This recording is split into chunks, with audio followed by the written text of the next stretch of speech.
السلام عليكم ورحمة الله وبركاته. الحمد لله نحمده ونستعينه ونستغفره ونعوذ بالله من شرور أنفسنا ومن سيئات أعمالنا. من يهده الله فلا مضل له ومن يضلله فلا هادي له، ونشهد أن لا إله إلا الله، ونشهد أن سيدنا ونبينا وشفيعنا وحبيبنا ومولانا محمدا عبده ورسوله، أرسله بالحق بشيرا ونذيرا وداعيا إلى الله بإذنه سراجا وقمرا منيرا. فقد قال الله تعالى في كلامه المجيد وفرقانه الحميد. সকলে মুহাব্বতের সাথে তেলাওয়াত করি। আউযু বিল্লাহি মিনাশ শাইতানির রাজীম। বিসমিল্লাহির রহমানির রহিম। ইন্নাল্লাহা ওয়া মালাইকাতাহু يصلون على النبي يا أيها الذين آمنوا صلوا عليه وسلموا تسليما. اللهم صل على سيدنا مولانا محمد وعلى آل سيدنا مولانا محمد। तुम्हारी जियारत पावार आशामूल या রাসূলুল্লাহ। স্বপ্নে দাও দেখা দাও চেহারা তব ইয়া রাসূলুল্লাহ। হাসরে সব নবী উম্মত কাঁদিবে নিজের লাগি। হাসরে সব নবী উম্মত কাঁদিবে নিজের লাগি। তুমি যে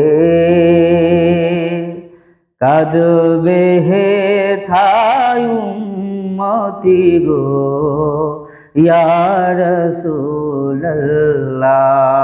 আল্লাহুম্মা সাল্লি আলা সাইয়্যিদিনা মাওলানা মুহাম্মদ ওয়া আলা আলি সাইয়্যিদিনা মাওলানা মুহাম্মদ। আলহামদুলিল্লাহ, উপস্থিত আছেন আজকের অত্র এলাকার সম্মানিত মুসল্লিয়ান ইকরাম, মুরব্বিয়ান ইজম, উলামা ইকরাম। আসুন আমরা সকলে মিলে সেই মহান আল্লাহ তাআলার দরবারে শুকরিয়া আদায় করি, যে মহান স্রষ্টা, যে মহান মালিক আমাদেরকে দয়া করে মায়া করে জাগতিক সমস্ত প্রকার ব্যস্ততা ফিতনা ফাসাদ থেকে হেফাজত করে আল্লাহ তাআলা তার পছন্দনীয় স্থান মসজিদে আসার এবং বসার তৌফিক যে মনিব দান করলেন।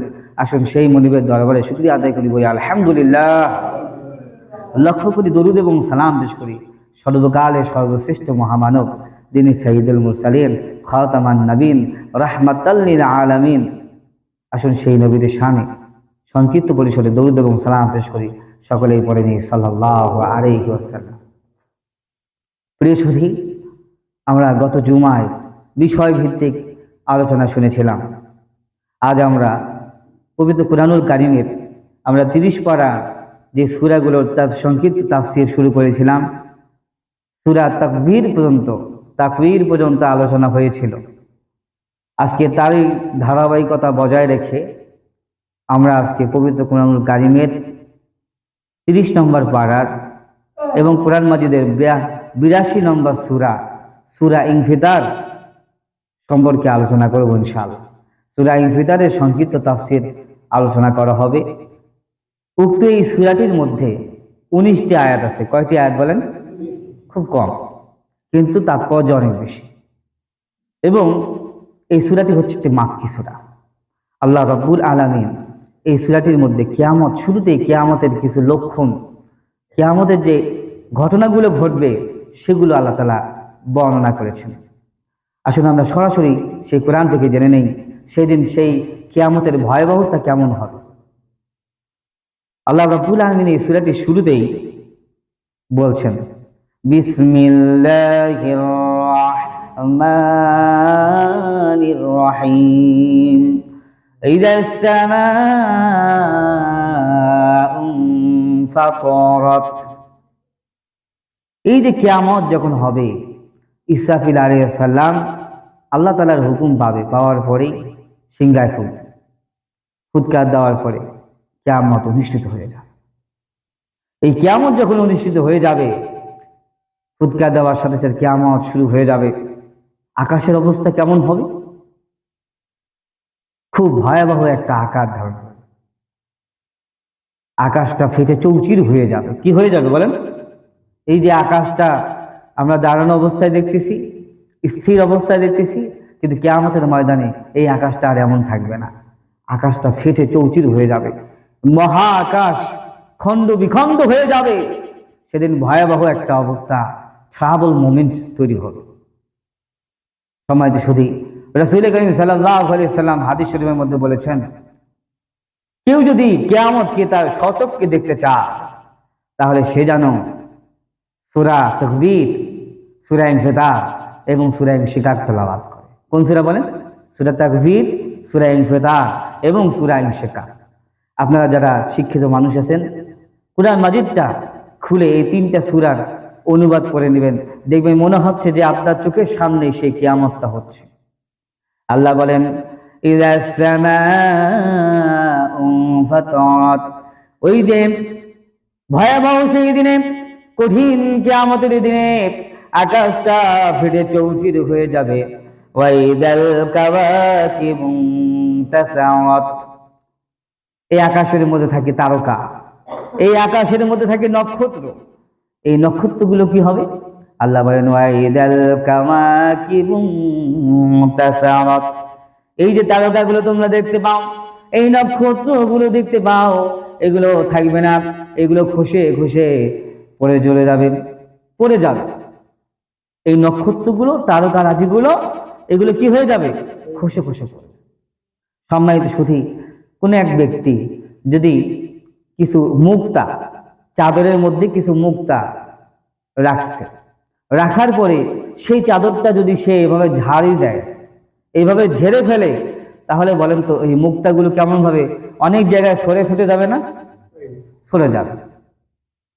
আপনি একটা চাদরের মধ্যে কিছু চাল নিয়েছেন, এই চাল নেওয়ার পরে এই চাদরটা যখন আপনি চাল রাখা অবস্থায় যদি আপনি ফিকে মারেন অথবা একটু ঝাড়ি মারেন, ঝাড়ি দেওয়ার সাথে সাথে চালগুলো এদিক সেদিক চলে যাবে, ছুটে যাবে।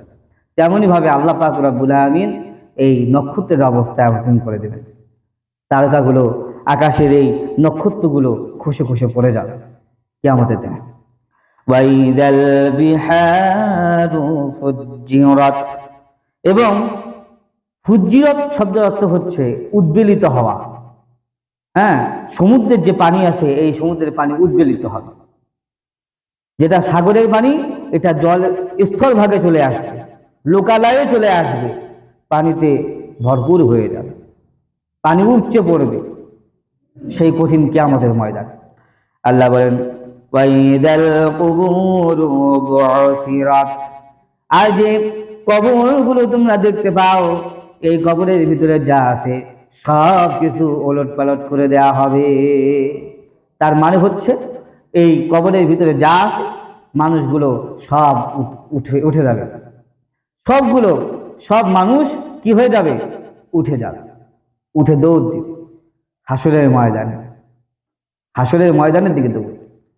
সম্মানিত সুধী, আবার এটি একটা দুইটা অবস্থা। একটা হলো যে সবাই এই কিয়ামতের ময়দান যখন হবে, যখন কিয়ামত শুরু হয়ে যাবে তখন সবাই উঠবে, এটা একটা। আর সেকেন্ড টাইম যখন আবার সিংহায় ফুঁক দেওয়া হবে, তখন এই মানুষগুলো তো একবার ধূলিসাৎ হয়ে যাবে, ধ্বংস হয়ে যাবে, আবার তাদেরকে উঠানো হবে দ্বিতীয় ফুৎকারের মাধ্যমে। সম্মানিত সুধী, দুইটি ফুৎকার দেওয়া হবে। ওয়াইদাল কুবুরু বুসিরাত, এবং তাদেরকে কবর থেকে উঠানো হবে, কবর থেকে তাদেরকে উলট পালট করে দেয়া হবে। আলিমাত নাফসুম মা কদ্দামাত ওয়া আখরাত, মানুষ জানতে পারবে সে আগে কি প্রেরণ করেছে এবং পিছনে কি রেখে এসেছে। মানুষ তখন জানতে পারবে দুনিয়ার জীবনে হায়াত থাকাকালীন সময়ে সে কি আমল করেছে। আপনি দেখেন, আমি যদি এই দুনিয়া থেকে আমার এক বন্ধুকে আমি আমার মোবাইলের মাধ্যমে আমার একটা পার্সোনাল মেসেজ আমি তাকে প্রেরণ করলাম, সেন্ড করে দিই, মোবাইল থেকে আরেকজনের মোবাইলে সেন্ড করে দিই। এখানে সেন্ড করলাম, মেসেজটা লেখার পরে সেন্ড করলাম, আর সাথে সাথে পৌঁছে গেল সেই ঢাকার মধ্যে। আচ্ছা, যদি সেন্ড না করতাম তাহলে কি যেত বলেন? এই মেসেজ তো যেত না। সেন্ড করার কারণে চলে গেছে সে ঢাকায়। আপনি একটা মেসেজ ক্লিক করার সাথে সাথে চলে গেছে মালয়েশিয়া, চলে গেছে সৌদি আরব। কাজেই ঠিক তেমনই আমি এই দুনিয়া জীবনে যে সকল আমলগুলো করব, আমি যা পাঠাবো আমি আখিরাতের ময়দানে তাই পাবো।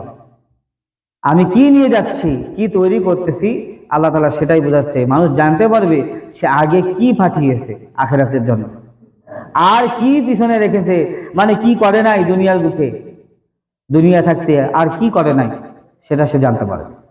আলিমাত নাফসুম মা কদ্দামাত ওয়া আখরাত ইয়া আইয়ুহাল ইনসানু মা গররাকা বিরাব্বিকাল কারীম।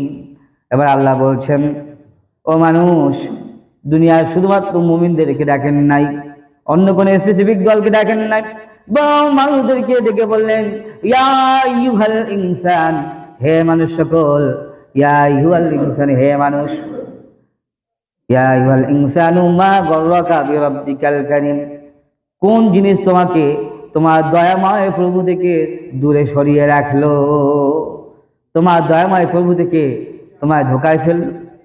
তোমার কোন জিনিসটা তোমার প্রভুর কাছাকাছি আসতে দেয় না? কোন জিনিস, কি, কিসের মোহ, কিসের মায়া তোমার রব থেকে তোমাকে দূরে সরিয়ে রাখছে? আমরা দেখেন, আমরা আল্লাহ তাআলার প্রিয় হতে চাই না, অথচ একজন ছাত্র একজন শিক্ষকের প্রিয় ছাত্র হতে চায়, একজন কর্মী সে তার নেতার জন্য প্রিয় কর্মী হতে চায়, একজন চিকিৎসক সে একটা হাসপাতালের প্রিয় চিকিৎসক হতে চায়। কিন্তু আমরা মানুষ এমনই বেহুশ, আল্লাহ রাব্বুল আলামিন আমাদেরকে দয়া মায়া করে সৃষ্টি করলেন, আমরা প্রিয় বান্দা হতে চাই না। আমরা মসজিদে গমন করি না, আমরা করি কোথায়? যেখানে গ্যাদারিং হয় পাপ কাজে, আমরা সেই পাপ কাজগুলোর সাথে ইনভলভ হয়ে যাই, সম্পর্কযুক্ত হয়ে যাই। এই জন্য আল্লাহ বলছেন, বান্দা তুমি কি পথ ভুলে যাচ্ছ নাকি? তুমি কি রাস্তা ভুলে যাচ্ছ? যে পথ দিয়ে আসা উচিত সেই পথ দিয়ে না গিয়ে তুমি ভিন্ন পথে হাঁটছ। বান্দা তুমি কি আমাকে কিভাবে পাবে? রেল লাইনের যে লাইন, এই লাইনের উপর দিয়ে চলে গেলে গন্তব্যস্থানে পৌঁছানো যায়, কিন্তু যদি রেলের যে ড্রাইভার তিনি যদি মনে করেন যে আমি এই লাইন দিয়ে না চলে বরং এই যে রাস্তা আছে যেখান দিয়ে মানুষ চলাফেরা করে আমি ওটা দিয়ে যাব। বলেন এই গাড়ি কি খুঁজে পাওয়া যাবে? খুঁজে পাওয়া যাবে না। কিন্তু তা ঠিক আমরা তাই যেমন করতেছি, আমরা গুনাহ করতেছি, গুনাহ করে বলতেছি আমি আল্লাহকে পাবো, আমি আল্লাহর প্রিয় বান্দা। অথচ আল্লাহ বলছেন, এই জন্য আল্লাহ বলছেন, বান্দা এত সুন্দর করে, এত আদর করে, এত ভালোবেসে তোমাকে তৈরি করলাম, আর তুমি কি আমাকে ভুলে যাচ্ছ? শয়তানের প্রেমে পড়ে, নফসের তাড়নায় পড়ে, তোমার বন্ধু বান্ধবদের পাল্লায় পড়ে তুমি কি আমাকে ভুলে যাচ্ছ? আল্লাহ এভাবে ডেকে বলছেন, ইয়া আইয়ুহাল ইনসানু মা গররাকা বিরাব্বিকাল কারীম আল্লাযী খলাকাকা ফাসাওয়াকা ফাআদালাক। আল্লাহ বলছেন, ও মানুষ দেখো তো, আল্লাযী খলাকাকা, আমি হলাম সেই আল্লাহ যিনি তোমাকে সৃষ্টি করেছেন, যিনি তোমাকে সৃষ্টি করেছেন। শুধু সৃষ্টি করেন নাই, আল্লাযী খলাকাকা ফাসাওয়াকা ফাআদালাক, বরং তোমাকে এমন সুন্দর একটা অবয়ব আকৃতি দান করেছেন। তোমাকে কোনো কুকুরের মতো বানাই নাই, তোমাকে কোনো শুকরের মতো বানাই নাই। তোমার চেহারাখানি দেখলে মানুষের মায়া লেগে যায়। তোমার চেহারাখানি কোনো বাঘের মতো করি নাই, বিড়াল বা কুকুরের মতো করি নাই। আমি চাইলেই তোমার চেহারাটা একটু কুকুরের মতো বানাতে পারতাম, কিন্তু সেটা মানানসই হতো না। তোমার প্রতি আমি দয়া করেছি, তোমার প্রতি আমি মায়া করেছি, তারপরেও তুমি কেন আমি আল্লাহ তাআলা থেকে দূরে আসো? বলেন, চিন্তা করেন, এই যে এই দুইটা চোখ আমরা দেখতে পাই সামনে, এই দুইটা চোখ যদি আমাদের পিছনের মধ্যে থাকতো, পিছনের মধ্যে থাকতো, চলাফেরায় খুব সুবিধা হতো মনে হয় না? আবার এই কান দুটো যদি হাতের সাথে যদি অ্যাডজাস্ট করা থাকতো, কেমন দেখা যেত? আবার যদি চিন্তা করেন, এই নাকটা যদি কপালের মধ্যে থাকতো আর চোখটা যদি মুখের সাথে থাকতো, কেমন দেখা যেত? খুবই বাজে দেখা যেত। কিন্তু আল্লাহ রাব্বুল আলামিন তা করেন নাই। তিনি জানেন বান্দাকে কোথায় কোনটা দিতে হবে, সেটা আল্লাহ তাআলা খুবই ভালো জানে। আল্লাহ কত সুন্দর করে সৃষ্টি করেছেন, সুবহানাল্লাহ। আপনি একটু কুকুরের দিকে তাকান, একটা শুকুরের দিকে তাকান, মানুষ ওটা দেখতে চায় না, কিন্তু আল্লাহ তাআলা ভালোবেসে আপনাকে আমাকে আশরাফুল মাখলুকাত করেছেন, সৃষ্টি সেরা জীব বানিয়েছেন। বলেন না সুবহানাল্লাহ, আলহামদুলিল্লাহ। আমরা শুকরিয়া আদায় করব আল্লাহ তাআলা। রাসূল করিম সাল্লাল্লাহু আলাইহি ওয়াসাল্লাম ওনার অনেকগুলো হাদিস কোট করেছেন ইমাম বুখারী রাহমাতুল্লাহ। আবু আব্দুল্লাহ মুহাম্মদ ইবনে ইব্রাহিম, আবু আব্দুল্লাহ মুহাম্মদ ইবনে ইসমাঈল ইবনে ইব্রাহিম ইবনে মুগীরা ইবনে বারদিসবা আল জুফি আল বুখারী, তিনি তার আল জামিউল মুসনাদুস সহিহুল মুখতাসারু মিন উমুরি রাসূল সাল্লাল্লাহু আলাইহি ওয়াসাল্লাম ওয়া সুনানিহি ওয়া আইয়ামিহি, বুখারী শরীফের মধ্যে 3775টা হাদিস আছে। কত? 3775টা হাদিস আছে।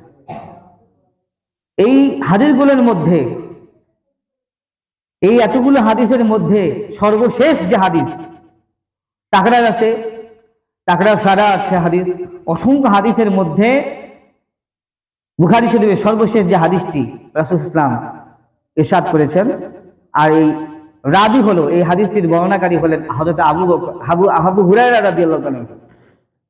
আবু হুরায়রা রাদিয়াল্লাহু তাআলা থেকে বর্ণিত, রাসূল সাল্লাল্লাহু আলাইহি ওয়াসাল্লাম বলেন, হে আমার সাহাবীরা, তোমাদেরকে কি আমি এমন একটা আমল শিখিয়ে দিব না? আমি কি তোমাদেরকে এমন একটা আমল জানিয়ে দেব না,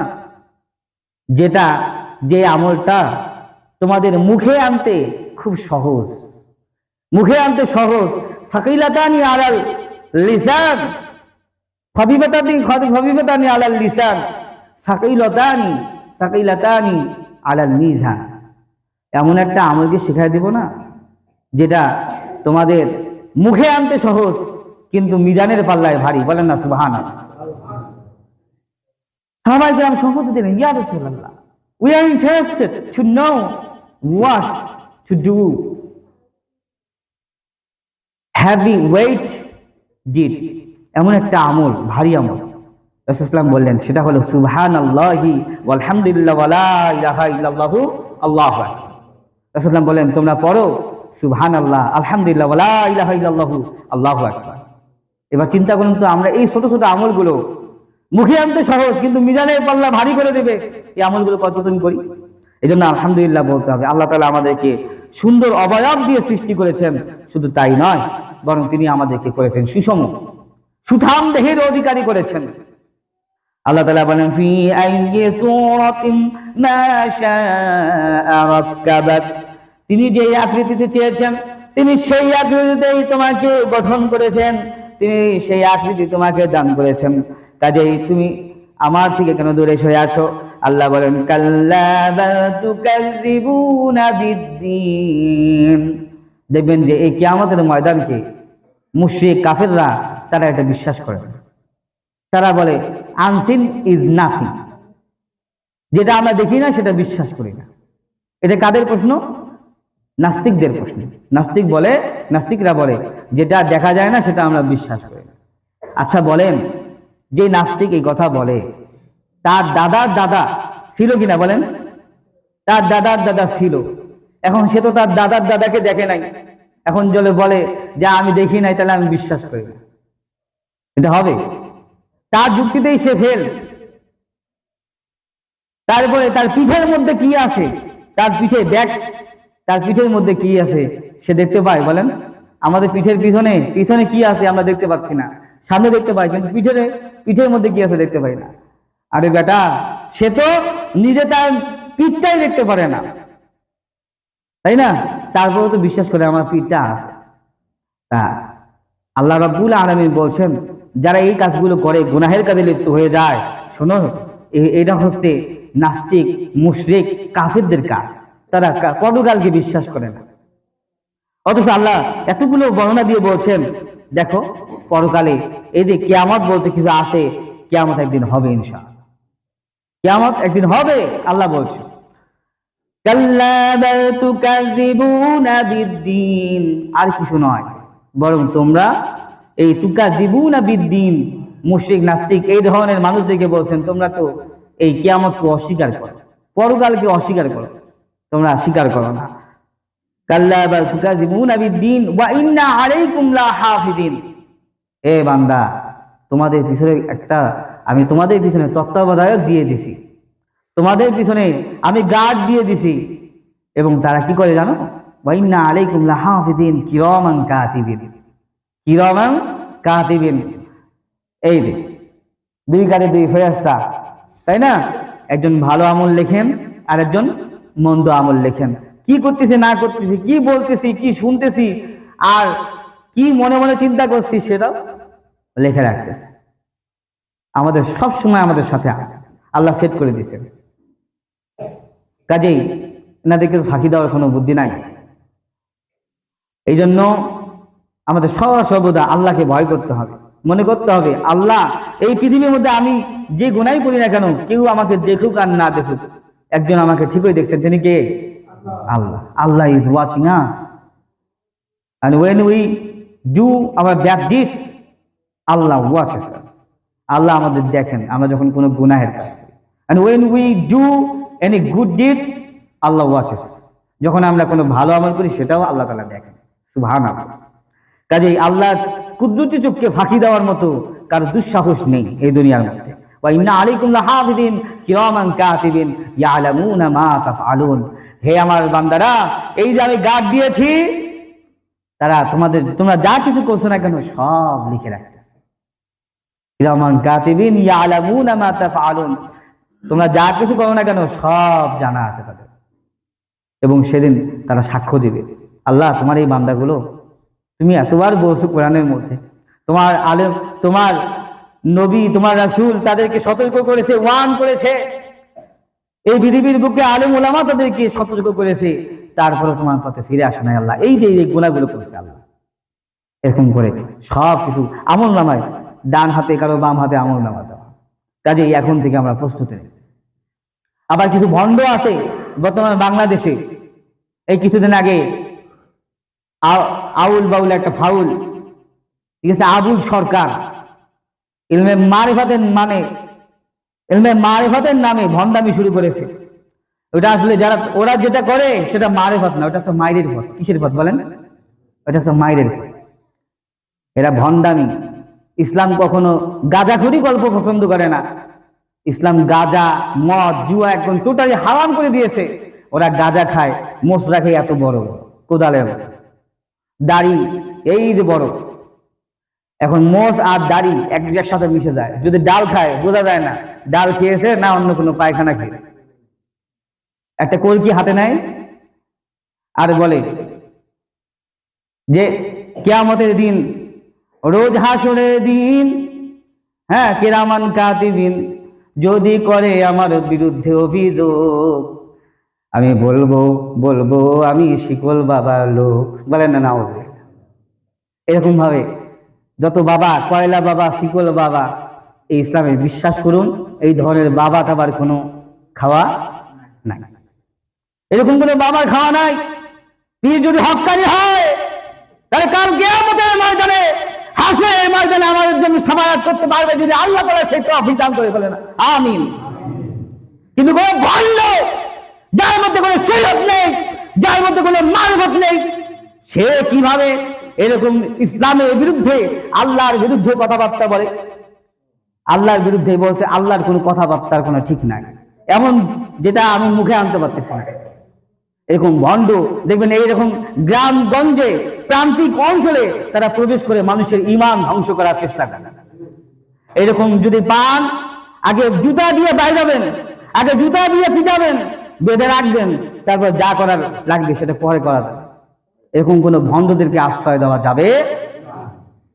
আমরা ইসলামী বিশ্বাসী, আমরা শরীয়তে বিশ্বাসী, তাসাউফে বিশ্বাসী, ইলমে মারিফাতে বিশ্বাসী, আমরা আহলে সুন্নাত ওয়াল জামাত। কোন ভণ্ডদের সাথে আমাদের কোনো সম্পর্ক নাই, কথা বলেন ঠিক কিনা? কাজেই এদেরকে কোনো আশ্রয় দেওয়া যাবে না। ওয়া ইন্না আলাইকুম লাহাফিজিন কিরামান কাতিবিন ইয়ালামুনা মা তাফআলুন ইন্নাল আবরারা লাফি নাঈম। ভালো আমল করব, দুনিয়াতে জান্নাত পাবো। দুনিয়াতে থাকতে জান্নাত কেমন? শান্তি পাবো। ভালো আমল করবো, আখিরাতের মধ্যে জান্নাত পাবো। আল্লাহ বলে ইন্নাল আবরারা লাফি নাঈম। যারা ভালো আমল করবে, নেক আমল করবে, এই বান্দাগুলোকে আমি রাখবো খুব সুখে, খুব স্বাচ্ছন্দ্যে। আমার বান্দা জান্নাতে গিয়ে আরাম করবে। বলেন না সুবহানাল্লাহ। এই দুনিয়ার মধ্যে বান্দা কত কষ্ট করেছে আল্লাহ তো সবই দেখেছেন। এত ঘাম, এই শীতের সময়, কঠিন শীত, সেই সময়ও সে আমার বান্দা ঘুম থেকে উঠে নামাজ পড়েছে। আমার বান্দা খুব ক্ষুধা লেগেছে পেটের মধ্যে, তারপর রোজা ভাঙে নাই, আমার জন্য রোজা রেখেছে। আমার বান্দা কত মানুষের কত কত কষ্ট সহ্য করেছে, কত কটুকতা শুনেছে, ইসলামের পথে চলতে গিয়ে কত বাধা বিপত্তি এসেছে। আমার বান্দা একটি বারের জন্য ঈমান থেকে সরে দাঁড়ায় না। কাজে আমার যে বান্দা দুনিয়াতে থেকে কষ্ট করেছে, আমি কি সেই বান্দাকে জান্নাতের মধ্যে কষ্টে রাখবো? না না, তা হতে পারে না। আমি আমার বান্দাকে জান্নাতের মধ্যে সুখে রাখবো। বলেন না সুবহানাল্লাহ। ইন্নাল আবরারা লাফি নাঈম ওয়া ইন্নাল ফুজ্জারা লাফি জাহিম। আর যারা পাপী, যারা গুনাহগার, যারা আল্লাহর অবাধ্য হয়েছে, আল্লাহ রাব্বুল আলামিন তাদেরকে ধরে ধরে ফেরেশতার মাধ্যমে ওয়াসিকাল্লাযীনা কাফারু ইলা জাহান্নামা যুমারা, এই কাফের মুশরিক যারা আছে, যারা আল্লাহর অবাধ্য হয়েছে, আল্লাহ রাব্বুল আলামিন ফেরেশতার মাধ্যমে, আল্লাহ বলছেন আল্লাহর যে ফেরেশতারা আছে, এই ফেরেশতারা জাহান্নামের ফেরেশতারা তাদেরকে ধাক্কাতে ধাক্কাতে জাহান্নামের মধ্যে নিয়ে যাবে। ওয়া ইন্নাল ফুজ্জারা লাফি জাহিম ইয়াসলাউনাহা ইয়াউমাদ্দিন ওয়া মা হুম আনহা বিগাইবিন। বলেন আল্লাহু আকবার। তারা তাদের প্রবেশ করবে বিচার দিবসে, ওয়া মা হুম আনহা বিগাইবিন। এবং জাহান্নামের মধ্যে যখন তারা প্রবেশ করতে পড়বে, এই জাহান্নাম থেকে আর কখনো বের হতে পারবে না। এই মসজিদে প্রবেশ করেছি, আপনি একটা রুমে যাবেন, দেখবেন দরজা, একটা ব্যাংকে যাবেন, সুন্দর করে গ্লাস দিয়ে একটা দরজা তৈরি করে দেওয়া আছে। আপনি আস্তে করে গ্লাসটা খুললেন, আবার বের হলেন। কিন্তু যে একবার জাহান্নামে ঢুকছে, সে আর কখনো বের হতে পারবে না। একবার ঢুকছে মাত্র আর কোনোদিন বের হতে পারবে না। সারা জীবন অনন্তকাল এই জাহান্নামের আগুনের মধ্যে তাকে থাকতে হবে। নাউযুবিল্লাহ। ইয়াসলাউনাহা ইয়াউমাদ্দিন ওয়া মা হুম আনহা বিগাইবিন ওয়া মা আদরাকা মা ইয়াউমুদ্দিন। আল্লাহ বলছেন, হে নবী আপনি জানেন এই কিয়ামত দিবসটা কি, বিচার দিবসটা কি? সুম্মা মা আদরাকা মা ইয়াউমুদ্দিন। হে নবী আমি আপনাকে আবারও বলছি, আপনি কি জানেন বিচার দিবসটা কি? ইয়াউমা লা তামলিকু নাফসুন লিনাফসিন শাইআন ওয়াল আমরু ইয়াউমা ইযিল লিল্লাহ।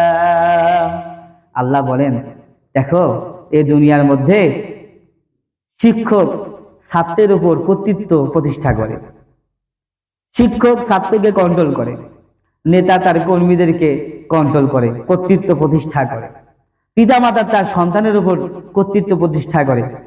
কিন্তু দেখো তাদের যে কর্তৃত্ব, তাদের যে ক্ষমতা, এটা দুনিয়াতে থাকতেই শেষ হয়ে যায়। কিন্তু আমি আল্লাহ রাব্বুল আমিনের যে সার্বভৌমত্ব, আমি আল্লাহর যে কর্তৃত্ব, আমার যে ক্ষমতা, এটা কখনো নিঃশেষ হয়ে যায় না, এটা কখনো শেষ হয়ে যায় না, এটা কখনো বিলীন হয়ে যায় না, বরং আমার কর্তৃত্ব চলবে সেই কিয়ামতের দিনেও এবং পরকাল দিবসেও। বলেন না সুবহানাল্লাহ। সেদিন লিমানিল মুলকু ইয়াউম, আজকে রাজত্ব কার? লিল্লাহিল ওয়াহিদিল কাহ্হার, লিল্লাহিল ওয়াহিদিল কাহ্হার, লিল্লাহিল ওয়াহিদিল কাহ্হার। বরং আজকের রাজত্ব তো আমার। বলেন না সুবহান। কাজেই যেই আল্লাহ বান্দাকে সুখে রাখতে পারেন, যেই আল্লাহ আবার জাহান্নামের আগুনে জ্বালাতে পারেন, ভালো কাজ আর মন্দ কাজের মাধ্যমে, ভালো কাজের মাধ্যমে জান্নাত, আর খারাপ কাজের অবাধ্যতার কারণে জাহান্নাম, আমি যদি সেই আল্লাহকে রাজি খুশি করতে পারি, এবার বলেন আমার স্থান কোথায় হবে? বলেন জান্নাতে হবে। আমি সেই আল্লাহকে যদি রাজি খুশি করতে পারি। পিতা মাতা সহজে তার সন্তানদেরকে শাসন করেন না, ভাগ্যমতো থাকলে তাদেরকে মারেন না, যদি ভদ্র থাকে অনেক সোনামণি আদর দিয়ে সোহাগ দিয়ে তাকে লালন পালন করে। যখনই বেপথে যায় তখনই পিতামাতা একটু শাসন করে, এই ওদিকে যাওয়া যাবে না, তো গেলে ক্ষতি হবে, তখন শাসন করে। তা আল্লাহ রাব্বুল আমিন শাসন করছেন, কিন্তু এমন একটা সময় চলে আসবে যে যেদিন আমাদের আর হায়াত থাকবে না, ফুরিয়ে যাবে, সেদিন কি করব? এই জন্য কাজে আসুন আমরা এখন থেকেই পরকালের প্রস্তুতি গ্রহণ করি। আর কতদিন এইভাবে অলসতা করে থাকবো? আর কতদিন অবহেলা করব? হঠাৎ যদি মারা যাই, হঠাৎ করে জীবন চলে গেলে তখন কি করব?